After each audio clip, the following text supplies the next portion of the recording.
Sikap Hamas masih menjadi tanda tanya besar. Hal itu menyusul seruan dari 22 negara anggota Liga Arab yang mendesak Hamas untuk melucuti senjata dan mengakhiri kekuasaannya di jalur Gaza. Desakan itu disampaikan dalam sebuah deklarasi resmi di tengah upaya regional untuk mempercepat pembentukan negara Palestina. Bagaimana tanggapan Hamas terkait desakan untuk melucuti senjata? Apakah Hamas bersedia menanggalkan kekuatan bersenjatanya? Simak selengkapnya dalam video berikut.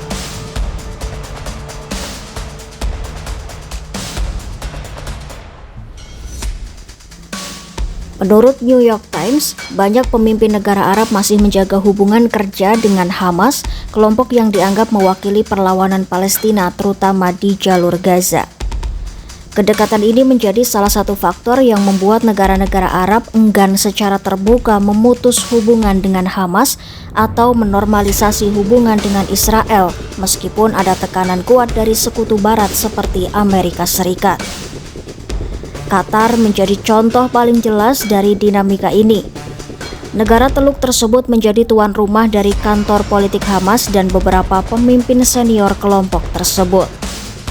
Selain itu, Qatar juga memainkan peran penting sebagai mediator dalam berbagai negosiasi antara Hamas, Israel, dan pihak internasional termasuk Amerika Serikat. Namun hingga kini, belum ada kejelasan apakah Hamas akan mematuhi seruan dari Liga Arab untuk melucuti senjata dan menyerahkan kendali atas jalur Gaza.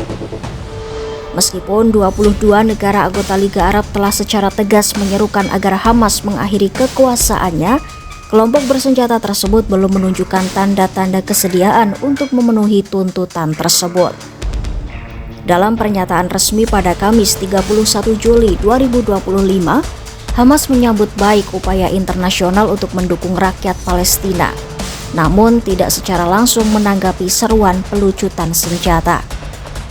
Hamas pun menekankan pentingnya pengakuan internasional tanpa syarat terhadap negara Palestina yang merdeka.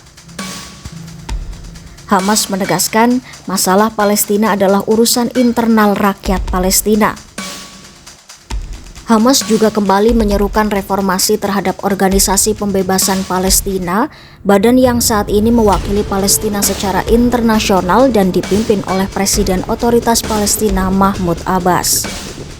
Selain itu, Hamas juga mendesak agar pemilihan umum nasional segera digelar tanpa prasyarat, termasuk pemilihan presiden dan legislatif.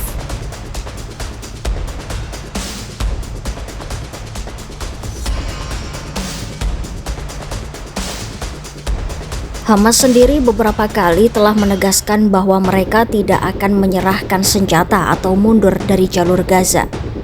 Pada Februari 2025, di tengah perundingan gencatan senjata dengan Israel, juru bicara Hamas Hashim Qasim menyebut rencana pelucutan senjata dan pengusiran Hamas dari Gaza sebagai perang psikologis yang konyol. Ia menegaskan penghapusan perlawanan dari Gaza tidak dapat diterima.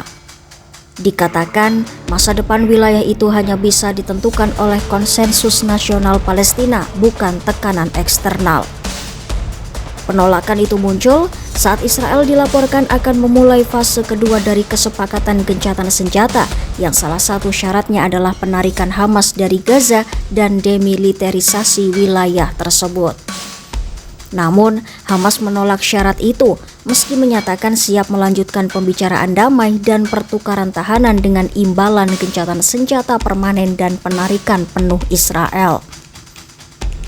Dalam proses pertukaran tahanan yang berlangsung sejak Januari 2025, Hamas telah membebaskan sejumlah sandera Israel dan menyerahkan jenazah beberapa lainnya sebagai bagian dari kesepakatan yang juga membuat lebih dari 1.000 tahanan Palestina dibebaskan dari penjara-penjara Israel. Meski proses gencatan senjata saat itu terus berlangsung, sikap Hamas terhadap pelucutan senjata tetap konsisten, yaitu menolak. Hamas kembali menolak usulan gencatan senjata dari Israel pada April 2025. Usulan itu terkait proposal yang mensyaratkan kelompok itu menyerahkan senjatanya sebagai bagian dari kesepakatan 6 minggu gencatan senjata di jalur Gaza. Menurut seorang pejabat senior Palestina yang mengetahui isi perundingan, Hamas menolak karena proposal tersebut tidak menjamin berakhirnya perang atau penarikan pasukan Israel dari wilayah Gaza. Proposal gencatan senjata terbaru itu diajukan Israel melalui mediator Mesir setelah Perdana Menteri Benjamin Netanyahu bertemu Presiden AS Donald Trump di Washington. Namun, Hamas melalui kepala negosiator Khalil Al-Hayya menolak karena pelucutan senjata dianggap sebagai garis merah yang tidak bisa diterima. Di lain sisi, Hamas mengatakan mereka siap membebaskan semua sandera sebagai bagian dari kesepakatan yang mencakup diakhirinya seluruh permusuhan dan penarikan penuh pasukan Israel dari Gaza. Mereka sebelumnya juga telah menunjukkan fleksibilitas dalam jumlah sandera yang bersedia dibebaskan dalam negosiasi sebelumnya. Pada Mei 2025, Hamas kembali menegaskan penolakannya terhadap pelucutan senjata di jalur Gaza. Pernyataan itu disampaikan oleh seorang pejabat senior Hamas menyusul munculnya inisiatif dari Arab Saudi dan Prancis yang menawarkan penghentian perang jika Hamas setuju menyerahkan persenjataannya. Pejabat Hamas yang tidak disebutkan namanya menyebut bahwa isu pelucutan senjata adalah garis merah mutlak. Pejabat Hamas itu menegaskan senjata perlawanan tidak bisa dinegosiasikan dan sikap tersebut disepakati secara bulat oleh seluruh faksi bersenjata di Gaza, bukan hanya Hamas. Pejabat itu juga membantah adanya kontak resmi antara Hamas dengan Arab Saudi atau Prancis terkait isu tersebut. Pejabat itu pun mengkritik upaya diplomatik yang dianggap hanya menguntungkan Israel tanpa memberi solusi nyata bagi penderitaan rakyat Gaza. Meski menolak pelucutan senjata, Hamas mengaku terbuka pada kompromi politik. Kelompok itu menyatakan tidak akan bersikeras tetap memerintah Gaza jika hal tersebut menghambat tercapainya penghentian pertempuran, pembangunan kembali wilayah, dan masuknya bantuan kemanusiaan.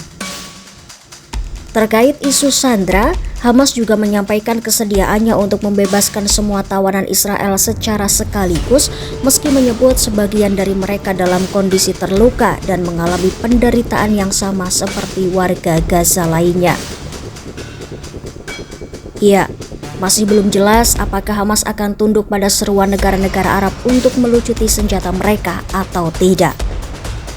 Ikuti terus perkembangan konflik Hamas Israel dan berita menarik lainnya hanya di YouTube Kompas.com.